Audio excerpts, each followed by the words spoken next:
Tere! Nüüd kevadised laulud on käes ja meile saabusid esimesed keldrid tulevasest keldrite kontseptsioonist. Et need on lihtsad keldrid köögiviljade jaoks, veini jaoks, hoidiste jaoks. Topid sisse, paned maa alla või paned maa peale, paned rohkem soojustust ja mulda peale. Ja samal ajal me oleme minemas edasi selle suurema ideega, mis on see keldrite küla ja suuremad keldrid, mis ei ole nendest tehtud, vaid on hoopis võlvkaartest, mis tuleb kokku laduda. Aga soojenduseks otsustasime, et meil võiks olla ka selline asi olemas. Ja ma näitan seest ka, et siin on hästi ilusad riiulid. Sellised saad oma hoidised siia panna ja siin üleval on läbiviik, kui seda vaatad. Et siis saad sinna teha tuuletuse ja põrand on lahtine. Ehk siis teed põranda valmis ja paned selle sinna peale. Et üleval on konksud või saab ka tõstukiga tõsta.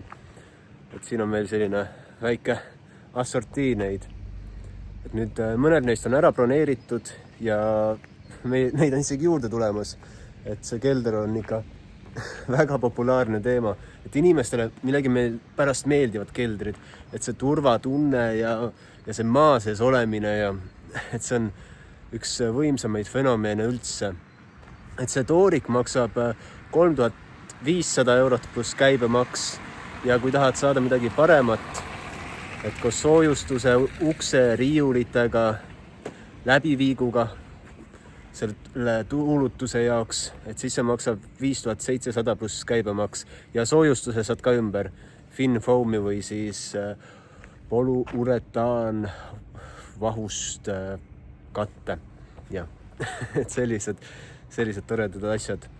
Ja siis mul tuli täna selline välgatus, et hakkame tegema Kalevala maju. Et eile õhtul vaatasime sõbra arhitektiga Frank Lloyd Wrighti Maiade maju või Maiade maja. Et ta tegi sellise maja Californias 100 aastat tagasi. Ja seal on sellised ornamendid ja sellised vormid, mida kasutasid ka maiad oma arhitektuuris, oma ehitistes. Ja siis mul koitis, aga kui meil tulevad need keldri elemendid ja me hakkame tegema 60 ruuduseid keldermaju ja isegi suuremaid, siis saaks ju need samad ornamendid teha sellest kohalikust mustrist, ehk siis Kalevala. Meil öeldakse Kalevipoeg, eks räägitakse, aga Kalevala on tegelikult kogu see Eesti, Soome ja ka Ingerimaa ja Laadoga ja Liivimaa ja et see on kõik Kalevala, iidne Kalevala, kuningriik ja nii edasi.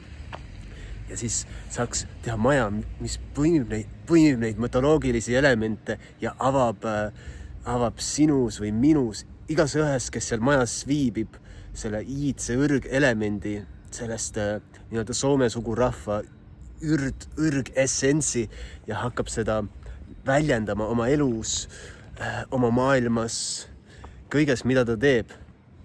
Vot. Ja seda nagu mõeldes läks mul tuluke põlema. Vau, seda hakkame nüüd tegema, et nüüd paneme selle asja sellisel moel tööle.